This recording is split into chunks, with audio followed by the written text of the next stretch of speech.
புத பகவானின் பதமலர் இரண்டும் எங்கள் வலம்புரி நாயகன் வலக்கையின் கீழே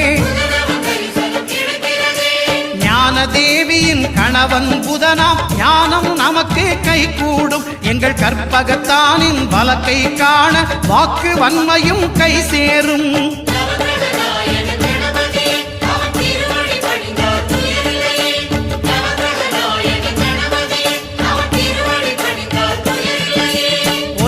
கோளும் ஒன்றாய் காண அங்கு கற்பகம் என்னும் கடவுளின் மெய்யில்